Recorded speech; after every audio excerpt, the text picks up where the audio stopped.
Okay, hi, welcome. My name is Tamzin. I'm here to talk to you today about the science of play, boosting brain performance for business, no, boosting brain power for business performance. So thank you for being here, and sit back, relax, and let's have some fun. So what are we going to cover today? Well, we're going to first we'll do a very brief introduction. We're going to look at what is play, and then I'm going to talk you through the science of fun and play in business, and how to unlock your business potential through play. And then we're going to play a bit, and then we're going to have a conclusion. So like I say, sit back, relax. If you have got some pens and papers or pen and paper in front of you, feel free to doodle, draw. When we write things down and when we draw and doodle, it helps us, well, it certainly helps me to learn as well. And I'm an advocate of playing and drawing, so feel free to make notes. Okay, so who am I? Well, my name is Tamzin. I'm a performance psychology coach. I focus on positive psychology. What I do is I weave a golden thread of playfulness throughout everything that I do. I have some qualifications, letters after my name, and a wealth of experience. If you want to find out more, please check my website. Today's about you, so I'm not going to talk too much about me. But really what I'm focused on is helping people to live a life that fulfills them, makes their soul shine, brings happiness, and helps them to just have more fun, So why play? Well, when we play, we just enjoy life a little bit more. We feel connected, accepted, appreciated, valued, all of that great stuff. But it also helps us to remove boredom, to feel less tired. It helps us to avoid stress, burnout. And it is positively associated with some great stuff like sense of competence, creativity, and job satisfaction. So that's why play, that's who I am. And my objective today is just to take you on a bit of a whistle-stop tour to equip you with some knowledge and some strategies to think about maybe bringing play into your business and into your days, just inspire you to think a bit creatively. Like I say, scribble, doodle, use the pen. If we're in a room, I'd say use the pens that I've laid out, but use any pens that you have. Okay, so what is play? Well, if you ask Google what play is, it comes up with about 40 definitions. Why? Because play is different to us all. I've stood in rooms and asked people what they think play is, and it can be anything from drawing, artwork, knitting, playing a puzzle, playing a game of golf, a game of tennis. It's different to all of us. So when I say to you, let's play, come and play with me, just have a think about what that could mean to you, because it could be anything at all, but it's so different for all of us. So when I work with organisations to help them to bring play in, the first thing I suggest is we need to get to know the people, need to get to know what takes people out of their comfort zone, but also what brings them anxiety. So I had a client, we were talking in mentoring about how can he bring some play into his team to create a bit more of a playfulness culture. He came back the next week and said to me, I know what I'm going to do. I'm going to put everyone up in a hot air balloon. It's going to be great fun. Which is obviously great for him because that's what he wanted. But what it will do to a lot of his people is bring a whole load of anxiety and fear. And it will actually separate the team rather than bring them together. So we need to think about each individual person and what play means to them. So what do I mean by play? It's anything that gives you a little bit of excitement. You know that feeling when you wake up in the morning and you're really looking forward to something that's happening, a bit of excitement. It's that. It's taking you away from the boring and the mundane, and it's something that might spark your curiosity, clears your mind, gives you a bit of a boost, and it helps you to stop focusing on the negatives. My favourite definition of play is the secret sauce that fuels passion, engagement, and a sense of purpose at work. So I'm a real advocate of play. As adults, we have been conditioned to prioritise seriousness, to be, as we go through teenagers and school and going to university, we're almost conditioned to stop playing and stop having that fun, be professional, be serious, be adult. But actually, play holds such a significant importance and it impacts our life. So I'm here to bring the play back. Okay, a bit of science. In simple terms, as I've said, play helps us to free our minds, alleviate stress. It helps us to find the happy hormone and to live a more enjoyable and fulfilled life. Also makes us flexible and adaptable and helps us to regulate our emotions, strengthens our nervous system, reduces stress and anxiety. So there's a huge amount of why we should be playing.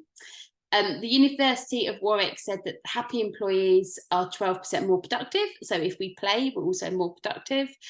And when I did my dissertation, my research project was all on how we can create happy people, how we can create happy teams, because as the University of Warwick says, when we are happy, we're more productive. But what is it that leads us to that happy place?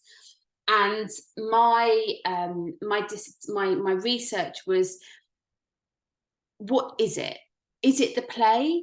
Is it the act of colouring or building Lego or playing with Play-Doh? Is it that, or is it something else? And actually, I found out that it didn't matter what the activity was, didn't matter how we were playing, didn't matter what we were doing.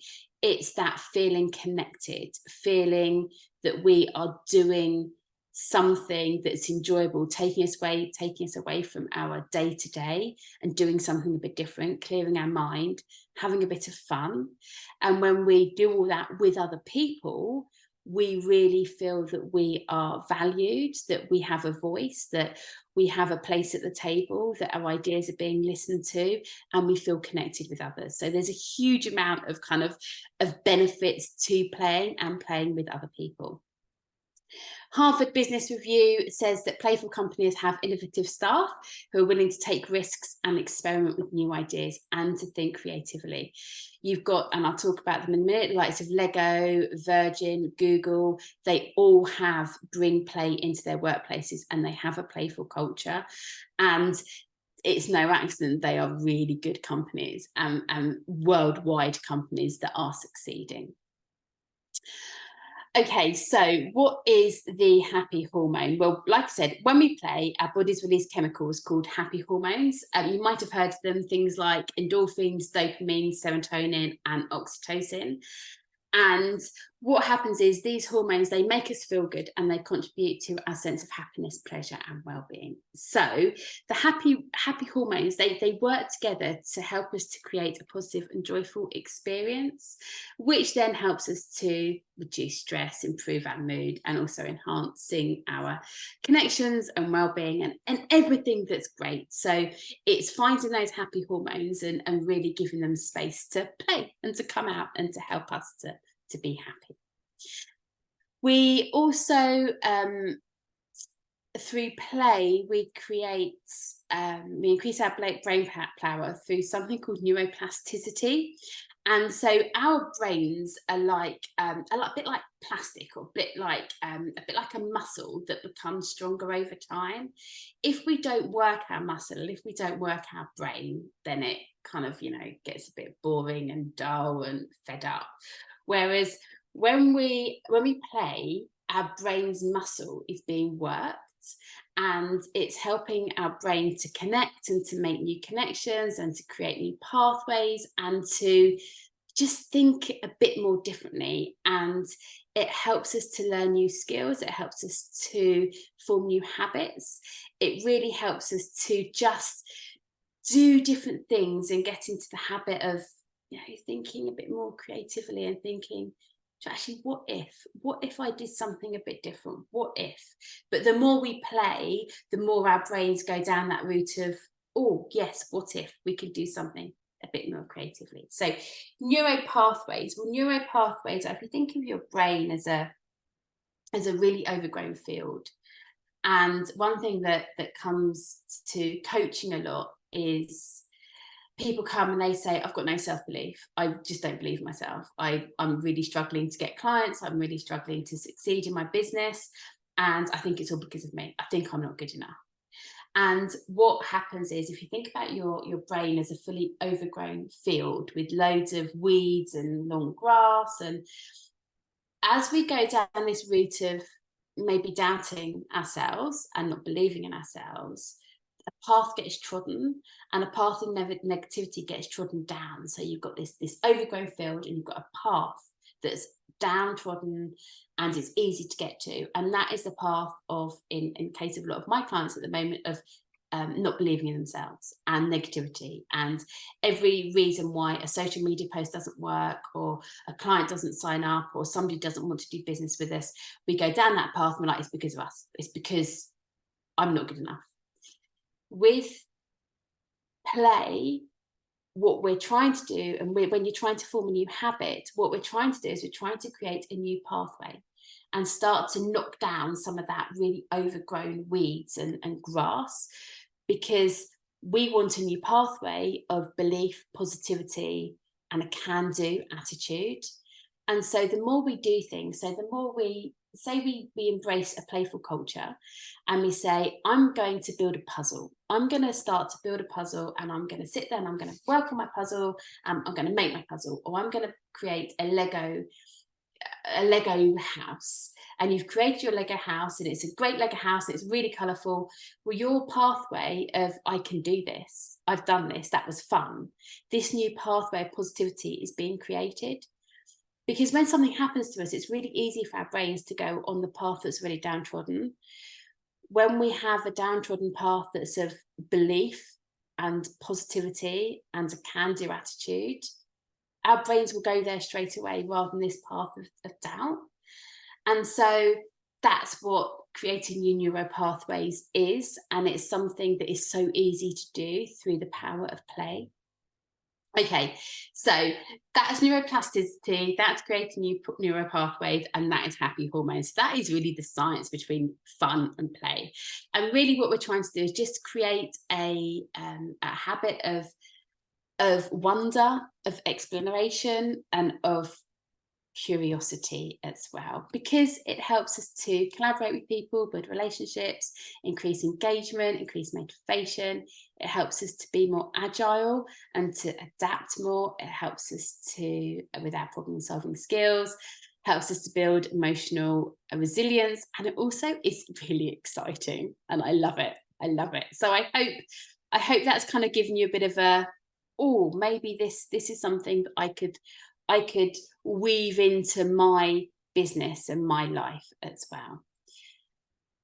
Okay, so let's have a look at some real life examples of play at work. So as I said, Google. So Google have, they have playful workplaces, such as they have slides, they have games rooms, they have nap pods, they have creative lounge areas. Think kind of really colourful with bean bags, and just a great area that people can go to. Google have a 20% time policy, where 20% of their working hours is for their staff to work on personal projects. Now, this has led to Gmail and also Google News as well. They have innovation challenges where they get their people together in a room and they solve problems together, they work on new ideas, they create, they explore, they brainstorm. Virgin, so Virgin emphasises a playful and fun-loving approach to work. They have a supportive work environment. They give their staff the freedom to experiment and pursue their passions in their role. They have playful office spaces where it's fun. They have colourful decor.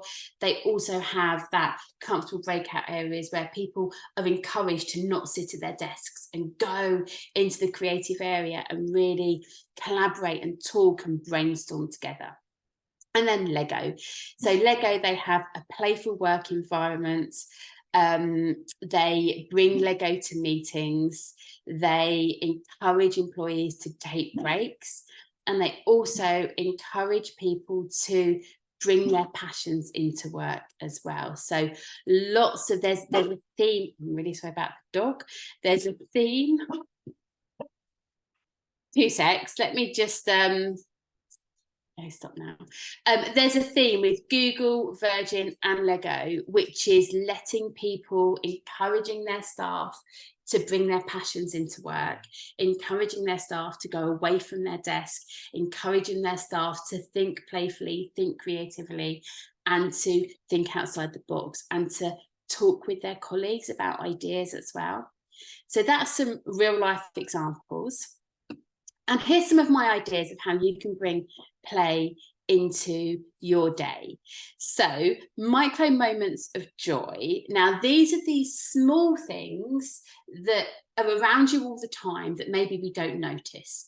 So, it's things like the first smell of coffee in the morning, or going outside and feeling the breeze on your face. These micro moments of joy, little things that happen and you think, that's amazing. Like for me, my first coffee, smelling my first coffee, I'm like, that's amazing. You can take that micro moment of joy, you can turn it from a glimmer into a glow by spending longer appreciating it. A bit like a mindful process of really just appreciating what we have. So things like finding your favorite biscuit in a biscuit tin, just making eye contact with somebody and smiling and saying hello. Micro moments of joy is something that is simple, easy, and it's not difficult, it's not time consuming. You can play the what if game. So ask yourself, what if the sky turned blue? No, the sky turned green and the grass turned blue. What if my business was on Dragon's Den? What if I received an OBE? What if I was a superhero? And this is one that's quite good if you have teams, or if your business is you and you're a solopreneur. What if I had to write my closing down statement for my business? What would I say? What are all the reasons why my business is closing?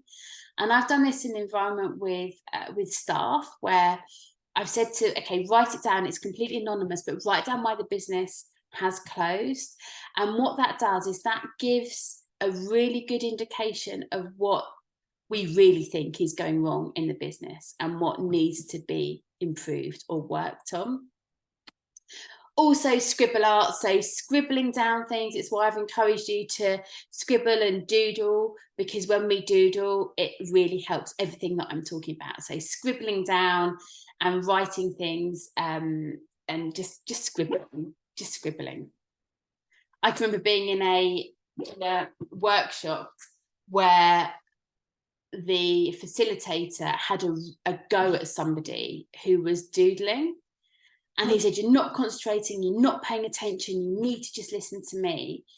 And the guy said, but that's how I learn, is when I scribble and when I doodle down. The guy the facilitator said, you're not doing it in my workshop. But I really encourage that, because I know for me, when I scribble and when I doodle, it does help me to retain. So if you find that works for you, do it. So some other ideas are schedule regular breaks. Go and jump in a puddle. You know, kids do it. Why can't we? Why can't we just go and jump in a puddle and kick the water and just, free our minds? If you're somebody that works in front of a desk or a computer all day, every day, we really should be taking 10-minute breaks every hour to take ourselves away from our computer and free our mind. There's science behind that. So just going outside. 2 seconds. Honestly, I can't mute. Matt, come here.